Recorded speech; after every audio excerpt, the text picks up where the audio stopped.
भक्तजनों, हमारे अनंत सरिता चैनल में आप सभी का स्वागत है। आज मैं आप सभी के समक्ष बृहस्पतिवार के व्रत की कथा प्रस्तुत कर रही हूँ।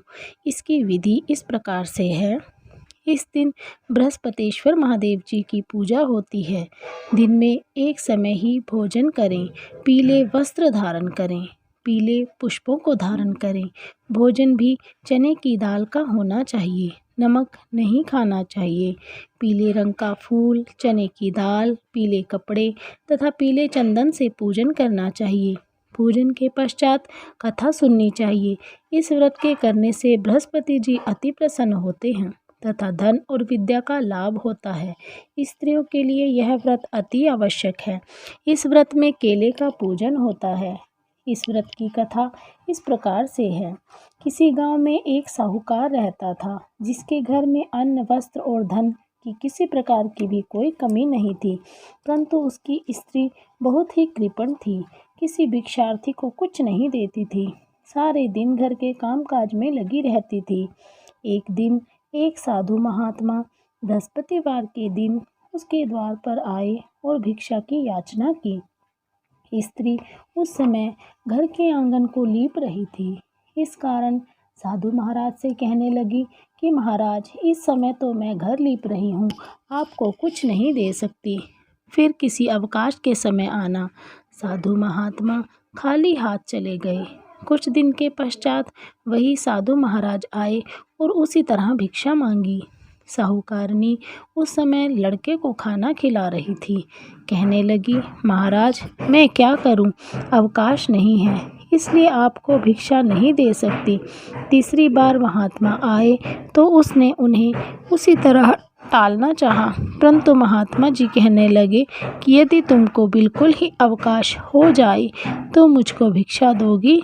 साहूकारनी कहने लगी, हाँ महाराज, यदि ऐसा हो जाए तो आपकी बड़ी कृपा होगी। साधु महाराज जी कहने लगे कि अच्छा, मैं एक उपाय बताता हूँ। तुम बृहस्पतिवार को दिन चढ़ने पर उठो और सारे घर में झाड़ू लगाकर कूड़ा एक कोने में जमा करके रख दो। घर में चौका इत्यादि मत लगाओ। फिर स्नान आदि करके घर वालों से कह दो उस दिन सब हजामत अवश्य बनवाएं। रसोई बनाकर चूल्हे के पीछे रखा करो, सामने कभी न रखो। सायंकाल को अंधेरा होने के बाद दीपक जलाया करो तथा बृहस्पतिवार को पीले वस्त्र धारण करो। न पीले रंग की चीज़ों का भोजन करो। यदि ऐसा करोगे तो तुमको घर का कोई काम नहीं करना पड़ेगा। साहूकारनी ने ऐसा ही किया। बृहस्पतिवार को दिन चढ़े उठी, झाड़ू लगाकर कूड़े को घर में जमा कर दिया। पुरुषों ने हजामत बनवाई, भोजन बनाकर चूल्हे के पीछे रखा। वह सब बृहस्पतिवारों को ऐसा ही करती रही।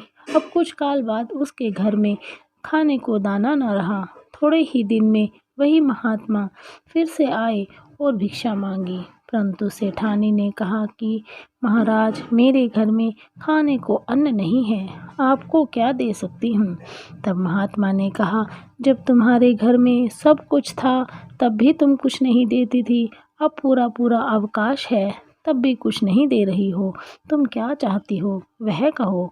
तब सेठानी ने हाथ जोड़कर प्रार्थना की, महाराज, अब कोई ऐसा उपाय बताओ कि मेरे पहले जैसा धन धान्य हो जाए। अब मैं प्रतिज्ञा करती हूँ कि अवश्य मैं जैसा आप कहेंगे वैसा ही करूँगी। तब महात्मा ने कहा, बृहस्पतिवार को प्रातःकाल उठकर स्नान आदि से निवृत्त हो, घर को गौ के गोबर से लीपो तथा घर के पुरुष हजामत न बनवाएं। भूखों को अन्न जल देती रहा करो। ठीक सायंकाल दीपक जलाओ। यदि ऐसा करोगी तो तुम्हारे घर सभी प्रकार की मनोकामनाएं बृहस्पति भगवान जी की कृपा से पूर्ण होंगी। सेठानी ने ऐसा ही किया और उसके घर में धन धान्य वैसा ही हो गया जैसा कि पहले था। इस प्रकार भगवान बृहस्पति जी की कृपा से अनेक प्रकार के सुख भोग कर दीर्घ काल तक जीवित रही। बोलो श्री बृहस्पति महाराज की जय। श्री हरि विष्णु भगवान की जय। लक्ष्मी नारायण भगवान की जय। नमो नारायणाय। बृहस्पतिवार के व्रत की दूसरी कथा कुछ इस प्रकार से है। एक दिन इंद्र बड़े अहंकार से अपने सिंहासन पर बैठे थे और बहुत से देवता, ऋषि, गंधर्व, किन्नर आदि सभी सभा में उपस्थित थे। जिस समय बृहस्पति देव जी वहाँ पर आए तो सब के सब उनके सम्मान के लिए खड़े हो गए, परंतु इंद्र गर्व के मारे खड़ा न हुआ। यद्यपि वह सदैव उनका आदर किया करता था। बृहस्पति जी अपना अनादर समझते हुए वहाँ से उठकर चले गए। तब इंद्र को बड़ा शौक हुआ कि देखो, मैंने गुरु जी का अनादर कर दिया, मुझसे बड़ी भारी भूल हो गई है। गुरुदेव जी के आशीर्वाद से ही मुझको यह वैभव मिला है, उनके क्रोध से यह सब नष्ट हो जाएगा, इसलिए उनके पास जाकर उनसे क्षमा मांगनी चाहिए, जिससे उनका क्रोध शांत हो जाए और मेरा कल्याण होवे। ऐसा विचार कर इंद्र उनके स्थान पर गए। तब बृहस्पति देव जी ने अपने योग बल से यह जान लिया कि इंद्र क्षमा मांगने के लिए यहाँ पर आ रहा है। तब क्रोधवश उससे भेंट करना उचित न समझकर अंतर्ध्यान हो गए।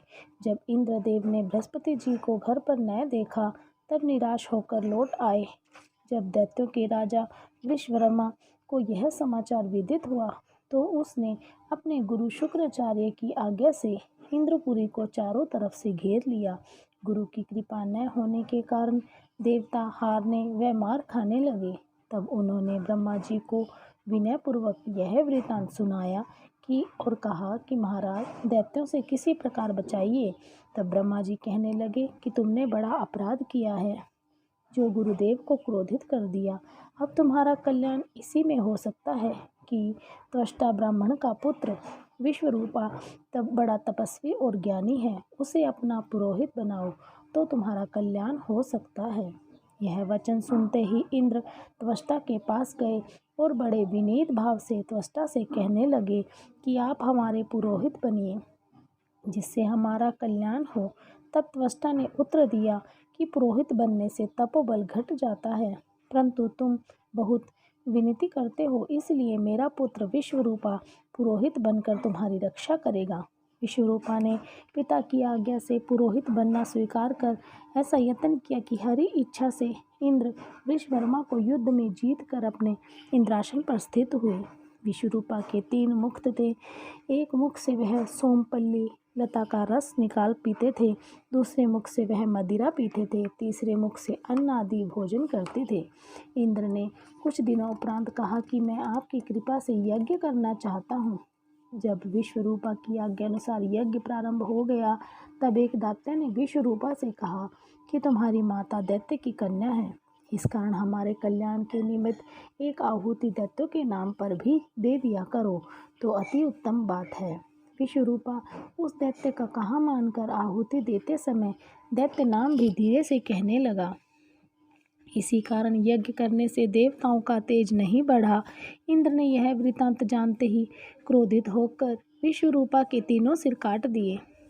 मद्यपान करने वाले से भंवरा, सोमपल्ली पीने वाले से कबूतर और अन्न खाने वाले मुख से तीतर बन गया। विश्वरूपा के मरते ही इंद्र का स्वरूप ब्रह्महत्या के प्रभाव से बदल गया। देवताओं के 1 वर्ष पश्चाताप करने पर भी ब्रह्म हत्या का वह पाप न छूटा, तो सब देवताओं ने प्रार्थना करने पर ब्रह्मा जी बृहस्पति देव के सहित वहां पर आए। उस ब्रह्म हत्या के 4 भाग किए, उनमें से 1 भाग पृथ्वी को दिया। इसी कारण कहीं कहीं धरती जहाँ ऊंची नीची है और बीज बोने के लायक भी नहीं है। साथ ही ब्रह्मा जी ने यह वरदान दिया कि जहाँ पृथ्वी में गड्ढा होगा, कुछ समय पाकर वह स्वयं ही भर जाएगा। दूसरा वृक्षों को दिया, जिससे उनमें से गोंद बनकर बहता है। इस कारण गूगल के अतिरिक्त सब गोंद अशुद्ध समझे जाते हैं। वृक्ष को यह वरदान दिया कि ऊपर से सूख जाने पर जड़ फिर फूट जाती है। तीसरा भाग स्त्रियों को दिया, कारण स्त्रियां हर महीने रजस्वला होकर पहले दिन चांडालनी, दूसरे दिन ब्रह्मघातिनी, तीसरे दिन धोबिन के समान रहकर चौथे दिन शुद्ध होती हैं, और संतान प्राप्ति का उनको वरदान दिया। चौथा भाग जल को दिया, जिससे फेन और सिवाल आदि जल के ऊपर आ जाते हैं। जल को यह वरदान मिला कि जिस चीज़ में डाला जाएगा वह बोझ में बढ़ जाएगी। इसी कारण इंद्र को ब्रह्म हत्या के पाप से मुक्ति मिली। जो मनुष्य इस कथा को पढ़ता या सुनता है, उसके सब पाप बृहस्पति महाराज जी की कृपा से नष्ट हो जाते हैं। बोलो श्री बृहस्पति महाराज की जय। ओम नमो नारायणाय। श्री लक्ष्मी नारायण भगवान की जय।